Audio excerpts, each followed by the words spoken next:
Complementando la clase, acuérdense que la clase de perfusión tenía dos patitas. Tiene una patita que era todo lo que es perfusión T1 y ahora vamos a hacer la segunda patita que incluye todo lo que tiene que ver con T2 y con la técnica de ACL, ¿ya? Bueno, un poco de historia. Esta técnica es igual relativamente antigua, al igual que la perfusión T1 y ACL. De hecho, las tres nacen como desde la misma época.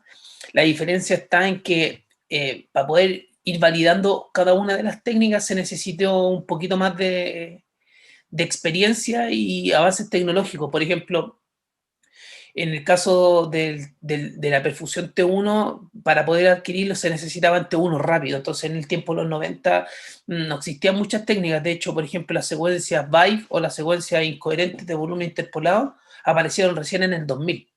Entonces, como que las técnicas de potenciación T1, o sea, calcular el K-trans, como que la fuerza la empezaron a agarrar recién en el 2010, 2012. Entonces, se conoce como técnica nueva porque la aplicación clínica fue nueva, pero desde el punto de vista técnico son técnicas que son antiguas. Lo mismo pasa con ACL. ACL también es una técnica que vamos a ver ahora, que es una técnica que también partió en los 90, pero que debido a poco avance, a los pitfalls que tenía, al final se terminó obviando hasta que apareció como técnicas de validación como en el 2015, donde empezaron ya a aparecer como más aplicaciones clínicas de ACL. Pero esta técnica tuvo la ventaja de que es simple desde el punto de vista de cómo se pueden representar los parámetros. Porque como veremos, lo único que tenemos que medir es la variabilidad de la intensidad de la señal y las potenciaciones T2. Entonces, como ya teníamos en ese tiempo secuencia de T2 estrella ultra rápida, entonces no existía mucha complejidad en aplicar el T2. Y de hecho, es como la técnica gold estándar que se utiliza en resonancia magnética para perfusión cerebral.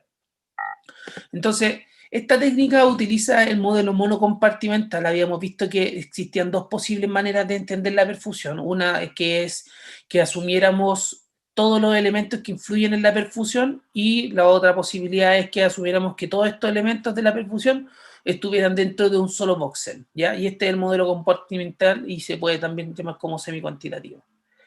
En la técnica de susceptibilidad por contraste, lo que nosotros vamos a utilizar como base es la variación de la intensidad debido al paso al medio de contraste. Por lo tanto, vamos a utilizar el medio de contraste como elemento marcador.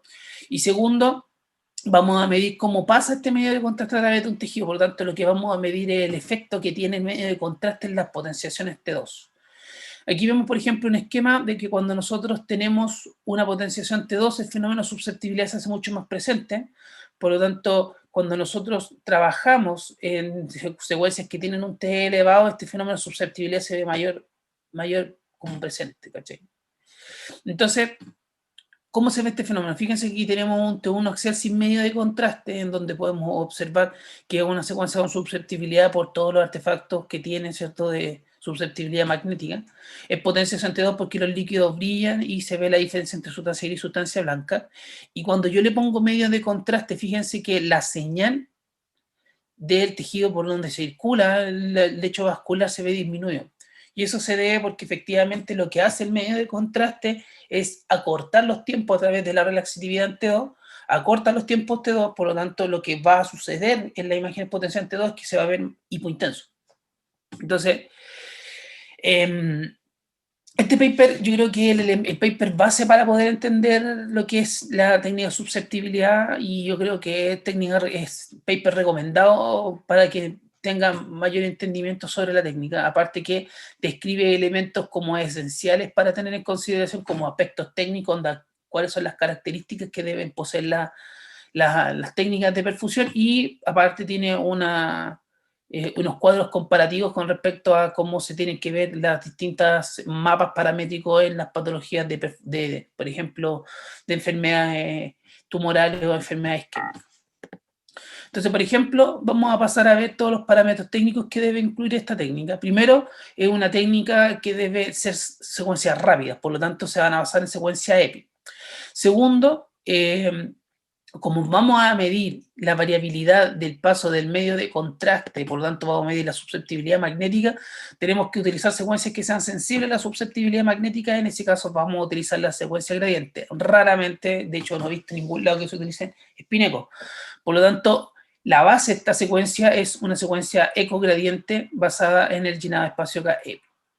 Segundo, los tiempos de adquisición aquí son relativamente cortos. Recuerden que tenemos que adquirir por lo menos una cantidad relativa de 11 cortes o 12 cortes en un tiempo súper corto. Por lo tanto, los tiempos de adquisición deben ser sumamente cortos, y para ello, si vamos a utilizar secuencias potencialmente 2, tratar de utilizar el TR mínimo que dé el equipo, y también que los ángulos de inclinaciones sean relativamente cercanos, entre 60 y 70 grados. Como tiene que ser una potenciación T2, tiene que tener un grado de inclinación, o sea, un tiempo de eco relativamente alto, de 40 a 45 milisegundos, y más o menos cuánto dura esta secuencia. Dura entre 2 minutos, aproximadamente 1 minuto y medio, dependiendo de cómo lo hayan programado en su equipo. Otro elemento importante es que se utiliza medio de contraste en gadolinio. Dependiendo de la relaxatividad del tejido, vamos a calcular la cantidad de medio de contraste que se utiliza. Por ejemplo, los macrocíclicos como Gadovis se utiliza 1 ml por kilo peso, y en otros se utilizan, el Omniscan, por ejemplo, se utilizan 2 ml por kilo peso. El grosor de corte, generalmente, por lo que yo he visto en protocolos establecidos en equipo, es que generalmente rondean entre los 5 milímetros, porque una de las características es que queremos ganar la máxima cantidad de relación señal-ruido, pero también en algunas ocasiones podemos encontrar protocolos con cortes milimétricos. La clave de esta técnica, aparte del tiempo del TR y los flip angle, también está relacionada con la resolución.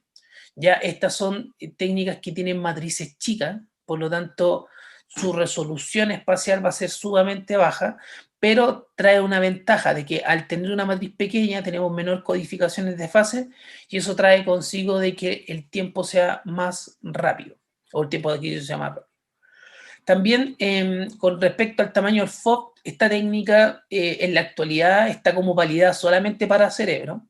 Por lo tanto, los FOV se tienen que ajustar a la caja craneana. Generalmente los FOV entre humanos chilenos, por lo menos lo que yo he visto, es que no supera los 23 centímetros. Entonces, como que puede tomar un rango entre 20 a 24 centímetros, pero generalmente son 23. Y el flujo de inyección también es variable. En algunos lugares utilizan 5, en algunos utilizan 4, pero aquí en este paper recomiendan de 3 a 5. Lo importante es que, como es un flujo por bolo, nosotros tenemos que inyectar a alto flujo, y lo más importante, tenemos que inyectarlo, ¿cómo se llama? Inyectarlo con suero, para evitar el efecto del doble flujo. Entonces, desde el punto de vista técnico, recordad que es una secuencia gradiente, pero con llenado del espacio KNEPI. Segundo, tiene tiempo de adquisición súper corto, que van desde 1 minuto hasta 2 minutos, y que deben tener TR y T alto para poder potenciar en T2, y lo más importante es que tienen matrices bajas para poder, ¿cómo se llama?, ganar temporalidad. Por lo tanto, tienen baja resolución espacial. Vamos a planificar esto tomando en consideración el cráneo. Acuérdense que le he dicho que este como protocolo es como para cerebro. Entonces uno planifica dependiendo del área en donde quiere centrarse la patología. En este caso está centrado a nivel de lo que es la parte central del cerebro, pero también uno puede adquirir más corte y abarcar todo el cerebro. De hecho, los protocolos que manejo yo en el hospital son protocolos que abarcan todo el cerebro. Entonces, después de tener todo planificado, nosotros planificamos el corte en la zona donde vamos a estudiar. Tenemos preparada la vía venosa, introducimos, probamos la vía con suero, conectamos la inyectora a la vía venosa del paciente, y tenemos todo sincronizado, porque una de las características de este examen es que tiene que estar sincronizado la adquisición junto con la inyección del medio de contraste. Entonces, Para eso vamos a utilizar, este estudio siempre se utiliza con inyectora. Si no se puede utilizar inyectora, igual hay técnicas de inyección manual, pero no se recomiendan hacerlo porque pueden generar sobreestimación de las lesiones. Por lo tanto, generalmente esto se hacen con las perfusiones se hacen con inyección con inyectora. Entonces, nosotros inyectamos, ¿cierto? Medio de contraste, en este caso vamos a utilizar los lineales, por lo tanto la dosis medio de contraste es doble, vamos a inyectar 15 ml de medio de contraste, vamos a inyectar suero, ¿cierto? A alto flujo, y cuando ya tenemos esto seleccionado, alto flujo y medio de contraste, activamos la inyectora y comenzamos con la adquisición. ¿Cómo parte esto? Nosotros vamos a inyectar medio de contraste, ¿cierto? Y fíjense, vamos a analizar este fenómeno. Entonces, vamos a comparar dos áreas del cerebro, ¿cierto? Uno que va a ser el color del voxel rojo, el voxel azul, en donde vamos a inyectar medio de contraste y paralelamente vamos a estar adquiriendo las imágenes con la secuencia, ¿cierto?, de 2 estrellas con el llenado del espacio acá en secuencia EPI. Y por lo tanto vamos a valorar la concentración del medio de contraste con respecto al tiempo. Y acuérdense que nosotros podíamos medir, ¿cierto?, la cantidad de medio de contraste en función del tiempo y eso me genera una curva en el caso del T1. En el caso del T2 va a ser la misma curva, pero la diferencia es que va a ser una curva decreciente porque acuérdense que la señal decrece. Por lo tanto, nosotros ¿qué vamos a valorar? Vamos a valorar una curva en la cual nosotros vamos a dibujar dos ejes, la concentración del medio de contraste y el tiempo, y vamos a medir cómo cae la señal en función del tiempo. Con esta curva vamos a comparar dos tejidos. Vamos a comparar el tejido rojo y vamos a comparar el tejido azul. Si se dan cuenta, el tejido azul tiene una placa de ateroma, que por lo tanto podríamos decir que es una zona con infarto. Por lo tanto, vamos a ver cómo funciona la perfusión del tejido vascular en esta área del cerebro comparado con un tejido normal. Entonces, fíjense que vamos a ver el paso en medio de contraste. Fíjense, va llegando el medio de contraste. Este es el medio de contraste. Y fíjense que ya el tejido sano, el medio de contraste está pasando primero que el tejido donde está infartado. Pasa el medio de contraste y fíjense que llegó primero al tejido sano y el tejido con medio de contraste todavía no llega y más encima viene como diluido. O sea, viene como en menor volumen. Entonces llega el medio de contraste y fíjense que el color rojo fue el primero que decayó, porque pasó primero el medio de contraste, y después comienza a entrar el medio de contraste a la zona donde está supuestamente infartada, pero entra con menor volumen. Por lo tanto, fíjense que al final del tiempo podemos obtener dos curvas de concentración versus tiempo. Una del tejido sano y dos del tejido con zonas de infartación. Y esto es importante porque básicamente podemos comparar dos tejidos, uno infartado y uno normal, solamente con las curvas de realce. Ahora, estas curvas de realce, al igual que las curvas de perfusión T1, entregaban distintos parámetros, como por ejemplo, el tiempo de delay, el tiempo de máximo peak, que es el tiempo que se alcanza el máximo concentración de medio de contraste. También vamos a tener el tiempo de tránsito medio, que es el tiempo que permanece el medio de contraste dentro del tejido. Y también podemos calcular la relación entre ellos, por ejemplo, el área bajo la curva, que nos permite determinar, ¿cierto?, el volumen del tejido, y también la relación entre el tiempo de tránsito medio y el volumen que nos da el flujo cerebral. Ahora, esto es cuando nosotros comparamos la curva a través de ROI, como pescamos un área de interés, tomamos la medida y podemos formar las curvas, pero también nosotros podemos formar mapas paramétricos de esto. Y estos mapas paramétricos se representan en escalas de colores y podemos formar mapas paramétricos del tiempo de máximo peak, del tiempo de tránsito medio y también podemos calcular el volumen, ¿cómo se llama? Los mapas de volumen cerebral. Y esos, entonces, lo podemos reflejar de esta manera. Imagínense que vamos a comenzar el estudio inyectamos el medio de contraste, adquirimos la imagen y comenzamos la primera parte de la adquisición, donde encontramos una lesión frontal derecha con características de lesión tumoral, una estructura con componente nodular masa, con edema perilesional, efecto de masa, edema vasogénico, y eso, ¿cierto? Empezamos a observar que cuando le introducimos el medio de contraste no hay cambios, pero cuando empieza a llegar el medio de contraste, comienza a observarse, ¿cierto? Una disminución o una caída de la señal en las porciones de los surcos, que es por donde circulan las estructuras vasculares. Entonces, esa caída de señal está asociada, ¿cierto?, a el paso del medio de contraste. Y observamos, fíjense, en la lesión que empieza a llegar el medio de contraste y en la periferia de la lesión comienza a ocurrir una disminución de la intensidad de la señal, como un realce en anillo, y eso quiere indicar de que pasó el medio de contraste por aquí. Entonces, esta es la visualización de la imagen, y esto nosotros después lo podemos medir. Fíjense, una adquisición sin medio de contraste, cuando pasa el medio de contraste y cuando está llegando el medio de contraste y cuando ya pasó el medio de contraste. Entonces, ¿nosotros qué hacemos? Nosotros tomamos un ROI, medimos, y como esto está graduado en función del tiempo, el número de imagen va a corresponder a un tiempo. Por ejemplo, la imagen número 11 va a corresponder a 1 segundo, 2 segundos, 3 segundos, 4 segundos, 5 segundos y así sucesivamente. ¿Y qué es lo que podemos notar? Fíjense que cuando tengo en el tiempo segundo 1, tengo esta intensidad de señal, 409, y a medida que avanzo, llego a un momento, por ejemplo, a este nivel de que la intensidad de señal baja y después nuevamente vuelve. Si ustedes pusieran esa cuestión en una imagen, dado por hecho que nadie lo va a cachar porque estas tablas son re peludas de entender así de manera visual. Entonces lo que nosotros podemos hacer es graficarlo. Entonces vimos que, por ejemplo, en la primera parte los valores de intensidad estaban entre los 400 y 405. Entre ese rango se mueve 409 y 405. Entonces tenemos un rango que se mueve entre 409 y 405. Ese es nuestro valor de referencia. Después, por algún motivo, que el paso al medio de contraste, esta intensidad comienza a bajar hasta llegar a un mínimo peak de 331. Entonces, si nosotros avanzamos, llega a un mínimo peak de 331 y después esa cuestión nuevamente vuelve a su estado original y vuelve a su valor de referencia. Eso es lo que nosotros conocemos como la perfusión.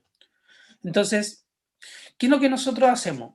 Hacemos la medida de la variación de la intensidad y que como la intensidad es proporcional a la concentración de medio contraste, porque acuérdense que la intensidad disminuye con respecto a la relatividad que tenga el medio contraste de un tejido, o sea, el R2 estrella. Y cuando disminuye esto, ¿cierto? Disminuye la intensidad, podemos decir que está pasando más medio de contraste. Por lo tanto, mientras mayor medio de contraste pasa, esta curva más abajo llega. Entonces, ¿qué es lo que nosotros medimos? Medimos básicamente que cuando vamos pasando el medio de contraste, la caída de la señal va a depender básicamente de la concentración del medio de contraste. Mientras más medio de contraste pasa por el volumen de tejido, más caída de señal tenemos. Entonces, nosotros podemos medir distintos parámetros. Podemos medir, como había indicado, el tiempo de máximo peak, podemos medir el tiempo de tránsito medio, podemos medir este se conoce como integral negativa, pero en realidad es una integral de la curva, que al final lo que mide es el volumen del tejido. Y después eso nosotros lo podemos llevar a un sistema postproceso para poder calcular estos mapas. Y para eso nosotros tenemos que primero definir la función inicial arterial, que corresponde a la primera llegada del medio de contraste, para en palabras simples decirle así como al cerebro, oye, ¿cómo sé que este es el que llega más rápido? Y nosotros sabemos que el que llega más rápido al tejido es la arteria, entonces nosotros tomamos como referencia una arteria. Puede ser generalmente son las arterias cerebrales medias, que son las que mejor se visualizan para poder hacer estos mapas, pero en este caso vamos a utilizar esa zona. Y fíjense que lo que nosotros hacemos de este conjunto de píxeles es seleccionar el que tenga mayor representación de la curva. Entonces nosotros seleccionamos las que se representen mejor las curvas y de esa manera después a través de un sistema de postprocesamiento apretamos un botón, seleccionamos los ítems donde existen los quiebres de las curvas y se forman los mapas paramétricos. En realidad, en la actualidad, los software más modernos ya no se elige el IF de manera manual, sino que casi automatizado. Hay un botón que te dice calcular el IF y luego tú apretas el botón y te busca solo la arteria donde existe mayor cambio de intensidad de señal y te entrega los mapas automatizados. Entonces, fíjense de que lo que nosotros hicimos básicamente es decirle al equipo, mira, ¿sabes qué? Con esta referencia quiero que me entregues la distribución de estas curvas en todos los mapas de píxeles. O sea, cada uno de estos píxeles es una de estas curvas. Entonces yo quiero que me des colores de las curvas. Por ejemplo, quiero que me den la curva, quiero que me dé un mapa paramétrico de colores con respecto, por ejemplo, al volumen cerebral. Entonces lo que va a hacer el equipo es tomar todas las áreas bajo las curvas y le va a dar colores. Y le va a decir, mira, todos los que tengan área bajo la curva grande, les voy a dar un color rojo, y los que tengan áreas bajo la curva más chiquitito, les voy a dar un color azul. Entonces formo estos mapas paramétricos con respecto a lo que es el volumen cerebral. También puedo calcular, por ejemplo, decirle al equipo, ya mire, quiero que me muestre los tiempos de máximo peak. Por ejemplo, tengo un tiempo de máximo peak, como habíamos visto en la curva, tengo una así y tengo otro que está aquí. Entonces, tengo dos máximos peak distintos y yo quiero decirles, ¿sabes qué? Mira, los que tengan máximo peak más grande, quiero que les dé un color rojo, y a los que tengan máximo peak un poquito más bajo, quiero que les dé un color azul, y yo puedo formar mapas paramétricos de los tiempos de máximo peak o time to peak. Y de esa manera, entonces, lo que yo obtengo son mapas paramétricos. O sea, a través de la perfusión nosotros podemos construir mapas paramétricos igual que en el caso del T1, y los principales que se utilizan en resonancia magnética son estos cuadros. El primero, que es el volumen cerebral, que es el que medía el área bajo la curva. Mientras más rojo, mayor cantidad de medio contraste pasó por un tejido. El flujo cerebral es la relación entre el volumen cerebral y el tiempo de tránsito medio. Por lo tanto, mientras mayor es el color, o sea, mientras mayor es el flujo cerebral, más rojo es la imagen. Y estos dos mapas paramétricos son súper útiles para lesiones tumorales, porque esto me permite medir la neovascularización de los tejidos. Por otro lado, tenemos los mapas temporales que te miden, por ejemplo, el tiempo de peak, de máximo peak, y también tenemos el tiempo de tránsito medio. Y estos tiempos lo que miden es básicamente la llegada al medio contraste. Y estos son útiles para accidentes vasculares isquémicos, principalmente porque cuando nosotros tenemos una isquemia, lo que nos está faltando es que el tránsito de medio de contraste que va a llegar a una zona es más lenta. Por lo tanto, nosotros podemos utilizar estos mapas paramétricos para valorar los infartos. Entonces, por ejemplo, fíjense que nosotros podemos también utilizar curvas para poder hacer los mapas. Aparte de los mapas paramétricos, uno puede medir esto, y esto es clave porque hay algunos equipos de radiólogos que les gustan estas curvas para compararlas, y de esa manera saber si un lugar tiene mayor perfusión que el lado contrario, más que simplemente ver los mapas paramétricos. Y este es el modelo semi-cuantitativo. Entonces, este modelo semi-cuantitativo lo que indica es que, por ejemplo, aquí tenemos una lesión, ¿cierto? Entonces yo lo que hago es poner el ROI, mido la curva y la comparo contra el lado contralateral. La misma ubicación, pero en el otro lado. Entonces, como el cerebro es igual en ambos lados, entonces nosotros tenemos una referencia que si algo está pasando en un lado, tiene que ser igual en el otro lado. Y si hay diferencia, algo malo está sucediendo. Entonces, en este caso, por ejemplo, comparamos dos regiones de interés, una roja y una amarilla, y observamos que la curva roja tiene mayor caída de señal. Por lo tanto, quiere decir, primero, que hay mayor volumen de sangre. El tiempo de tránsito medio es similar y el tiempo de pique es similar. Por lo tanto, lo que podríamos calcular que tiene diferencia estos dos tejidos es el volumen y el flujo cerebral. Por lo tanto, esto puede ser un indicador súper importante para los tumores. Ahora, ¿cuál es la clave de esto? Es que generalmente esto se utiliza como referencia para determinar el grado de infiltración de los tumores. Entonces aquí la clave de todo esto es que tienes que saber anatomía y saber reconocer patologías para poder poner estos roles. Fíjense, aquí tenemos, por ejemplo, que parte del caso clínico, tenemos una lesión tumoral, ¿cierto?, que tiene características de masa, realza nodularmente y aparte tiene un realce en anillo en la parte de la región temporal izquierda. Y fíjense que le pongo los mapas paramétricos, este es el del volumen, este es el del flujo, y fíjense que tienen alto volumen, alto flujo, y tiene un tránsito medio relativamente alto porque hay más o menos tiempo de de llenado del medio de contraste. Y también puedo hacer las curvas de realce.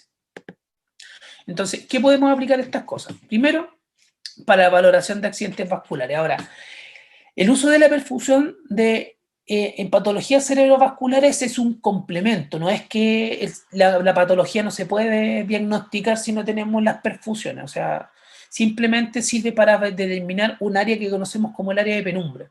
Acuérdense que cuando nosotros tenemos una infartación, ¿cierto? El tejido cerebrovascular se ve, el tejido vascular se ve obstruido, ¿cierto? Y al no llegar sangre, ¿cierto? El tejido comienza a infartarse y eso nosotros lo podemos observar en técnicas como la técnica de difusión, en donde observamos una zona de restricción de la difusión en la región de la arteria cerebral media derecha en la parte del M2. Entonces, fíjense que se ve una hiperintensidad de señal en esta zona que compromete tanto el lóbulo temporal como el lóbulo de la ínsula. Y fíjense que tenemos una infartación y que también compromete parte de lo que es el putamen. Y que cuando yo le hago una mapa ADC, veo que se ve hiperintenso acá y se ve hipointenso acá. Entonces eso me da una sospecha inmediatamente de que es un infarto. Ahora, si yo le aplico el FLAIR y se me ve hiperintenso, quiere decir que estoy ahí un tiempo, porque el FLAIR, recuerden que los accidentes cerebrovasculares me permite determinar la temporalidad. Ahora, con esto ya estamos listos. O sea, yo ya diagnostiqué el infarto, pero el tema es que yo tengo que determinar cuál es la zona que posiblemente se está infartando. ¿Por qué? Porque el tratamiento para poder tratar un infarto son dos. Una que es la trombectomía, que es cuando tú entráis por vía de un catéter, ¿cierto? Llegáis a la arteria y sacáis el trombo por destrucción del trombo mecánico, ¿cachai? Y la otra opción es a través de la dilución por un fármaco a través de los tratamientos de, ¿cómo se llama? Trombolisis. El tema de que si yo tengo una zona infartada muy amplia y más encima tiene un tiempo un poquito elevado con respecto a los rangos de perfusión normales, la posibilidad de un éxito del tratamiento es súper bajo porque lo que va a suceder es que yo voy a reperfundir el tejido, pero el tejido está infartado, las arterias están débiles, entonces lo que va a suceder es que cuando pase nuevamente en la sangre, esto se va a romper y va a producir hemorragia. Entonces, ese miedo que tienen los neurólogos al tratar los pacientes se puede medir a través de la relación que existe entre las zonas de infartaciones que se observan en la difusión y las zonas de penumbra que se observan en las técnicas de perfusión, que se le conoce como el mismatch entre estas dos técnicas. Entonces, la técnica de perfusión, para que en resumen, entonces, sirve solamente como un elemento complementario a las técnicas de difusión y FLAIR en el diagnóstico de patologías vasculares para determinar la zona penumbra. Entonces, tenemos esta zona de infartación donde se observa, ¿cierto?, áreas de compromiso vascular de la arteria cerebral media derecha, ¿cierto? Y obtenemos nuestros mapas paramétricos. ¿Cuáles eran nuestros mapas paramétricos que nos servían? Eran los time to peak y el MTT. Estos son nuestras referencias. ¿Por qué? Porque si nosotros vemos que el contraste se demora en llegar, quiere decir que hay un proceso de obstrucción del flujo sanguíneo. ¿Por qué? Porque el cerebro tampoco es tan sensible en el sentido de que se obstruye el vaso y se muere automáticamente. No, el cerebro lo que hace es que genera circulación colateral. Entonces, lo que hace es dilatar los vasos más pequeños que están asociados a esto, y el cerebro no es como que llegue una arteria a un puro lugar, sino que es una rama de redes vasculares. Entonces, cuando ocurre una infartación de una arteria principal, las arterias colaterales comienzan a irrigar esta zona, por lo tanto, el flujo sanguíneo que llega es más lento. Entonces, lo que nosotros podemos observar es que aumentan los time to peak y los MTT. Y con eso nosotros podemos determinar la zona de penumbra del tejido, o cuál va a ser la zona posiblemente infartada. Fíjense que nosotros habíamos visto que tenía un infarto chiquitito en esta zona, pero al final después cuando vemos los mapas paramétricos vemos que también está afectando casi todo el lóbulo, o sea, es como que se está comprometiendo no solamente el segmento 2, sino que también el segmento número 3. Y los mapas de volumen también se utilizan, pero principalmente para determinar cómo se irriga la periferia. Fíjense que en el volumen, en el flujo cerebral, lo más rojito está en la periferia. Eso quiere decir que existe mayor circulación colateral. En el paper que yo les comenté que sería bueno que lo leyeran, que eran las recomendaciones de la Sociedad de Neuroradiología de Estados Unidos, hacen este mapa de resumen que muestra el mismatch entre las distintas técnicas. ¿Cachai? Si nosotros vemos zonas de perfusión, o sea, zonas del cerebro que hay restricción de difusión y que tenemos además el time to peak y el MTT elevado, es una zona infartada. O sea, ya no se puede hacer mucho. ¿Ya? Pero cuando nosotros vemos zonas en donde no hay restricción de la difusión, pero sí vemos elevados los time to peak, podemos decir que es una zona penumbra. Por lo tanto, en resumen, cuando nosotros vemos una imagen, que es al final es la relación que se hace cuando valoramos patologías cerebrovasculares, es que cuando existe, ¿cierto?, una difusión normal y una difusión normal, no hay nada.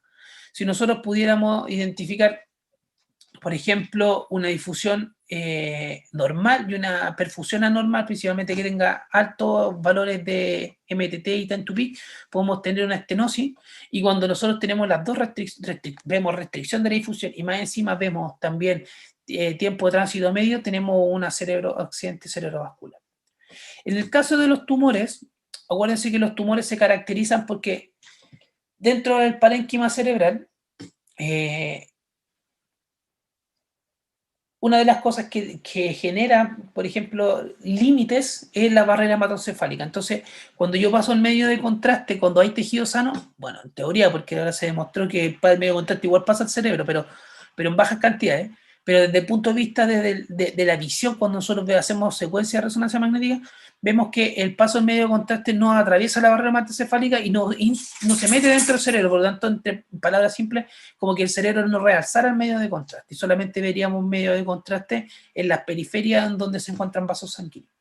Entonces, cuando nosotros nos encontramos frente a tumores, principalmente los tumores de alto grado, como los glioblastomas, lo que ocurre es que el tumor, una de las cosas que hacen es generar neovascularización, ¿cierto? Neoangiogénesis. Entonces, como hay neoangiogénesis, los vasos sanguíneos que se generan, primero son nuevos, y estos vasos sanguíneos son como bien tortuosos, no están bien conformados, por lo tanto tienden a romperse con facilidad. Y lo segundo es que no poseen barrera hematoencefálica, por lo tanto se caracterizan por tener una alta permeabilidad vascular. Entonces vemos que realzan. Entonces, cuando nosotros vemos que realza una lesión a nivel del parénquima cerebral de características tumorales, nosotros al tiro asumimos que es una lesión tumoral relativamente o posiblemente maligna. Ahora bien, existen muchas patologías que cumplen ese patrón que no son malignas, como por ejemplo las lesiones de desmielinizante, que son pequeñas lesiones chiquititas que realzan el anillo y que pueden simular una lesión tumoral. Los abscesos cerebrales también pueden simular lesiones tumorales porque también realzan. Y también hay patologías como el linfoma del sistema nervioso central primario, que también se observan muy malignamente, se observan como lesiones así bien feitas, pero que son lesiones relativamente benignas, o sea, son malignas porque infiltran y se meten, pero de naturaleza histológica benigna. Entonces, por ejemplo, en este caso, para poder ver si es un glioblastoma multiforme, lo que nosotros observamos es que aparte de tener un realce heterogéneo en anillo con centro necrótico, también nosotros podemos ver valores de volumen cerebral alto. Entonces, cuando nosotros vemos volumen cerebral alto o se ve color rojo, nosotros tenemos la posibilidad de un tumor maligno. En el caso de los tumores de bajo grado, ¿cierto? Una de las características de estos tumores de bajo grado es que todavía no empiezan su proceso de angiogénesis, o sea, son tumores malignos, pero que todavía no generan sus propios vasos sanguíneos, alcanzan a sobrevivir con lo que el cerebro les da de comida, entonces ellos no necesitan nuevos vasos sanguíneos, sino que sobreviven con los que les da el cerebro, por lo tanto son hipovasculares, y nosotros los vamos a observar como una baja cantidad de perfusión o bajo volumen cerebral, ¿cierto?, en la región donde está el lecho tumoral. Otro elemento que se utiliza es para valorar la recidiva tumoral. Una de las cosas que cuando se le hacen tratamientos quirúrgicos a estos pacientes, se le saca un pedazo de tumor, ¿cierto? Se le saca el pedazo del tumor y pueden haber áreas de realce en medio de contraste que no corresponden al tumor. Entonces, por ejemplo, aquí tenemos un tumor a nivel del lóbulo temporal izquierdo, en donde existe un realce periférico, y uno podría decir, oye, entonces queda todo ese tumor todavía, y entonces cuando nosotros le ponemos la perfusión, observamos que solamente un pequeño área es la que tiene un pequeño residuo tumoral y no todo. También podemos utilizarla para la radionecrosis, porque acuérdense que cuando una de las cosas que se le hacen a los pacientes que tienen tumor de alto grado es que primero se le hace cirugía y después de la cirugía se le manda automáticamente radioterapia. Entonces se le hace radioterapia focalizada y una de las cosas que hace la radioterapia es que genera alteración de la barrera hematoencefálica generando este tipo de realce medio parchado. Entonces, cuando uno ve esta imagen, uno mira y dice, oye, ¿y eso es tumor o es radionecrosis? Entonces uno ahí utiliza la perfusión para determinar si efectivamente existe este realce heterogéneo y le hago la perfusión y no tiene volumen cerebral o no tiene flujo cerebral, significa de que es radionecrosis y no es recidiva tumoral. Ahora, eso es todo con respecto a la técnica susceptibilidad. Existe otra técnica que apareció en los 90, pero como les comentaba, de que no fue muy bien recibida porque tenía muchas desventajas, mucho error en la técnica propiamente tal. Por lo tanto, no se utilizó hasta a mediados del 2010, en donde ya las casas comerciales tenían un poquito avanzada esta técnica y es de gran uso porque generalmente tiene la capacidad de medir la perfusión sin la necesidad del uso del medio de contraste. ¿Por qué? Porque el marcador es un marcador endógeno que en este caso es el agua. ¿Cachai? Entonces, lo que nosotros medimos es básicamente el agua que viene en los vasos sanguíneos y que llegan al cerebro. Entonces, ¿qué es lo que nosotros hacemos? Lo que nosotros es entregarle energía a los protones que están entrando al cerebro y que después cuando pasan por el cerebro lo transfieren al parénquima cerebral a través del proceso de transferencia de magnetización y generan cambio en la intensidad de señal. Eso es lo que nosotros básicamente conocemos como el arterial Spear-Laveri.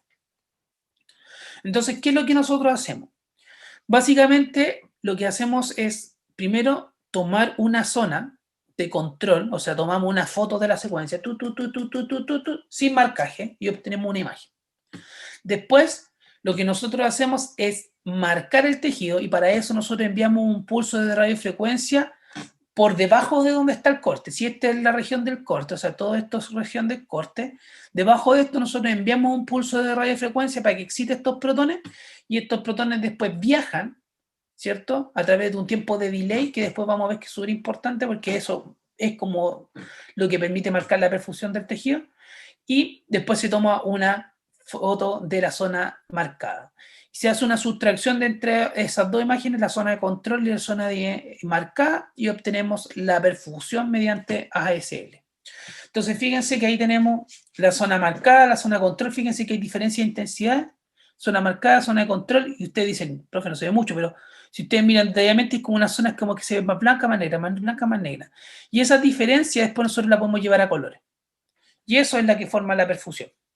Entonces, fíjense que aquí tenemos una zona que está ultra perfundida, que es la zona de la fisura calcarina, que es la de la agudeza visual, y que es uno de los lugares donde mayor perfusión existe. También acuérdense que la perfusión ocurre generalmente en las zonas corticales, que es donde hay mayor circulación de flujo sanguíneo. Esta imagen nosotros la podemos funcionar con mapas anatómicos y podemos obtener estas referencias de áreas de perfusión. Entonces, la ACL tiene dos técnicas en el mercado actualmente. Bueno, hay más técnicas, pero las que están como validadas por las casas comerciales son dos. Una que se llama las técnicas de ACL continuo o etiquetado continuo y otras que se le conocen como las pseudocontinuas. ¿Ya? Entonces, ¿qué es lo que hace? Estas dos técnicas lo que hace, bueno, aquí me bugué un poco. Existen dos técnicas. ¿Cómo se llaman? Las pseudocontinuas, que es una derivada de la continua, y las pulsadas. ¿Por qué? Porque la primera, la continua, lo que decía era como ya, si vamos a tener un flujo sanguíneo que es la arteria, y yo voy a excitar a estos locos, yo tengo que marcarlos continuamente para ir viendo cómo va llegando este tejido. Pero el problema que tenía es que los equipos se calentaban muy rápido y los pacientes también provocaban un aumento del SAT. Entonces al final como que dijeron, los continuos no la podemos hacer. Entonces lo que empezaron a hacer son técnicas pseudocontinuas, entonces son tiempos de excitación. Envía el pulso, excita, después lo para, deja pasar un tiempo, nuevamente excita. Y eso se les conocen como los pseudocontinuos. Y esos se excitan a través de un plano. Entonces, un plano que manda un pulso de manera pseudocontinua. Y la otra es la que se conoce como la técnica pulsada, en la cual nosotros enviamos un slab de corte, ¿ya? Y ahí nosotros enviamos un pulso de radiofrecuencia, pero pulsado, un corto tiempo súper corto. Entonces aquí tenemos más o menos el diagrama cómo se diferencian entre las pseudocontinuas y las pulsadas, en donde la pseudocontinua se tiene un tiempo de duración del marcaje, donde estamos etiquetando de manera continua, ¿cierto? No continua, sino que pseudocontinua, los protones, y después damos un tiempo de delay o tiempo de marcaje hasta que se alcanza el etiquetado y podemos tomar la imagen. También existe las pulsadas, en la cual se manda un pulso, ¿cierto? Después se deja pasar un tiempo TI, que es el tiempo hasta que se le envía un pulso de saturación del tejido de fondo y después se le toma la imagen. Y estas son las dos técnicas que se utilizan. Entonces, el continuo, acuérdense que yo le había mencionado de que ya no se utiliza porque tiene todas estas desventajas, pero se baja el mismo principio. Entonces, el continuo lo que hacía era enviar pulsos de radiofrecuencia de manera continua. Entonces mandamos un plano, acuérdense que los pseudo continuos son un plano y que mandamos etiquetado y que en el caso del continuo se utiliza y el pseudo continuo se envía cada cierto tiempo una cantidad de pulsos de radiofrecuencia para que se etiqueten los protones. ¿Y cuál es el problema que tienen esto? Es que cuando llegan acá existe un problema de transferencia y magnetización por retorno. Entonces, algunos protones que están marcados después se devuelven y esos protones que estaban marcados que no alcanzaron a entregar la transferencia de magnetización nuevamente la entregan al tejido y ahí genera una pérdida de la señal. Por lo tanto, ahí hay un problema de transferencia de magnetización. Y el otro problema es que como enviaba pulsos continuos, ¿cierto? Aumentaba el SAR y calentaba los equipos. Entonces, al final perdió la estrategia. Y la otra estrategia es el pulsado, en la cual nosotros enviamos un slab de corte, en donde se envía un conjunto de etiquetado. Entonces, se excita no solamente un plano, sino que se excita un volumen de tejido. ¿Ya? Entonces,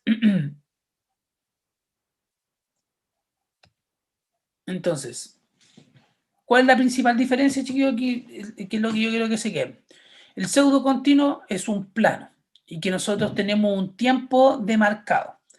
Después tenemos el pulsado, que es un slab, y ese slab, ¿cierto? Tiene un tiempo de control donde se envía el pulso de radiofrecuencia, se envía un pulso de saturación para saturar el agua de fondo, y ambos tienen un tiempo de delay. ¿Ya? Y ese tiempo de delay es el que nosotros marcamos porque va a variar un poco dependiendo de las características de los pacientes. Por ejemplo, en los pacientes cuando son neonatos, los tiempos de marcaje o los tiempos de PLD son un poquito más elevados que los pacientes adultos. Entonces esto va a ir variando dependiendo de los pacientes, pero al final de cuentas en la práctica clínica ni siquiera esto la chunta, porque muchas veces me ha pasado que yo he utilizado los PLD en neonatos y al final termino utilizando los adultos para que me corra, porque unas veces no solamente depende de si el paciente es adulto o viejo, sino que depende básicamente de las características propias de los pacientes. Entonces, también esta técnica tiene dos formas de adquisición, que en 2D y 3D. El 2D tiene la capacidad de entregar mayor representación de la intensidad de la señal donde corresponde, pero la desventaja que tiene es que es muy sensible a artefactos como la susceptibilidad magnética y también genera fenómenos de volumen parcial.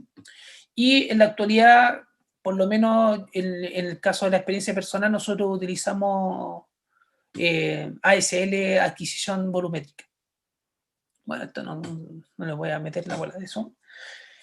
Y otro elemento importante que tiene esta técnica, que esto es como más práctico, es que importa mucho la dirección en donde se planifica esto, porque como nosotros tenemos que marcar estos protones dependiendo del flujo vascular, ¿cierto?, de entrada, La idea es que para que se excite de mejor manera, la excitación tiene que ser perpendicular al plano de flujo.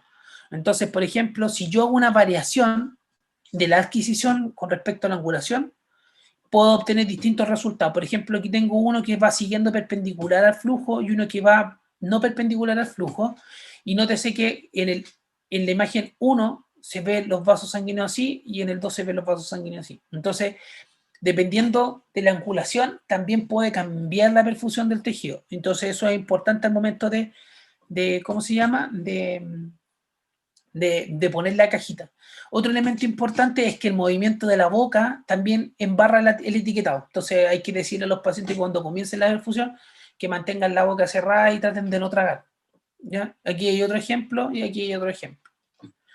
Y aquí este ejemplo que muestra es la variación de cómo se ven dos técnicas con tiempos de etiquetado distintos. Fíjense que este tiene un tiempo etiquetado de 1800 y este tiene un tiempo etiquetado de 1900 o casi cercano a 2000, y eso también genera una diferencia en la intensidad de este señal.